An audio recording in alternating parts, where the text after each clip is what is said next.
the Chamber is leading the way for the first ever street fair in Long Beach.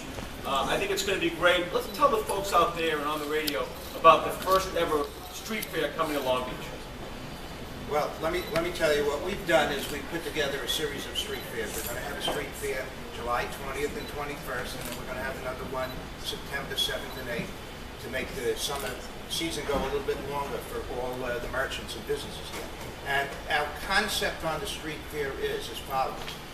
Eating establishments are only going to be Long Beach Island, and Island Park eating establishments. We will not allow any outside eating establishments. So it'll be the restaurants, the delis, the pizza places. They're going to have an extension into our street fair. And the booths are going to be first filled up by our local merchants, not by outside merchants. And when we fill the booths up to a certain extent, then we're going to start to bring in some craft fair type items and some items that you wouldn't find in town, so they're not in competition with any of our businesses or merchants. Right? And then we have a whole section set up of what's called bouncy rides for the kids 3, 4 to 11, 12 years old. We're going to have face painting, we're going to have clowns, we're going to have cotton candy, pretzel wrapping, all of that sort of stuff to make it a real family entertainment type thing. But the most unique thing about it's going to be is a year and a half ago we were going to do one of these on the boardwalk, and then for some reason the boardwalk disappeared. And we started scratching our heads and saying, how are we going to do this? And I got in contact with iStar Financial that owns the Super Block and put together a contract that the Chamber went into where we're going to use Shore Road that goes through Super Block, which is owned by iStar, and the city's going to let us use Long Beach Road going to the beach and Riverside going to the beach so that we can set up a U, and it's going to be a real street fair, something that has never been done in Long Beach before. And we are getting unbelievable excitement from it. The other thing that we're doing is we brought in a street fair company that does nothing but street fairs. They do 11 other Chamber street fairs. They do all the street fairs at Eisenhower Park, as well as New York City's street fairs in the boroughs. And what we did with them is the cost for our vendors will be 25% the cost that it normally is to go into booths.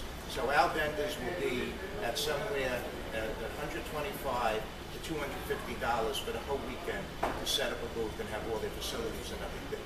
So it's something that we're hoping is going to bring a lot of people, visitors into town to come see it, whether they come to go to the beach and then go to the fair, they come shopping, they have some place to deposit the kids with the bouncy rides and everything, and also help our vendors, our merchants, our businesses do a little bit extra business. And this is the type of thing that the Chamber has been focusing on the last 12 months, I would say, really. We started focusing on it before the storm, and then we started to do a lot of things after the storm. Matter of fact, I'm happy that Denise Ford is here tonight because she's been a big instrument to the Chamber because she's been working hand in hand with me on all the meetings that we had when we were getting out all the information about FEMA and about the SBA loans. And the big thing that we put together was we put together a grant program with National Grid, and to date, there are over 27 businesses in Long Beach who have received in excess of $1.2 million of grant money. That's money they don't have to pay back to help them fix their businesses. And it's going to continue on, all right? The Chamber has been working on things like that. We just did our Summer Blast Party that everybody knows we have down at Sands Atlantic Beach. And this year what we did with the raffles was the money we raised with the raffles is going to go to beautify the West End Mall and the West End Mall sign to help get that back into shape. We got a beautiful grant put together for the soup kitchen, the Long Beach Soup Kitchen. It was a grant of $16,000, which they desperately need because they were totally wiped out. And that's where the Chamber is today, and that's what the Chamber's doing. And we're trying to work together with the city. Denise, as I said, Ford has just been tremendous on working with us. So I'm happy that you're here tonight. I didn't know that.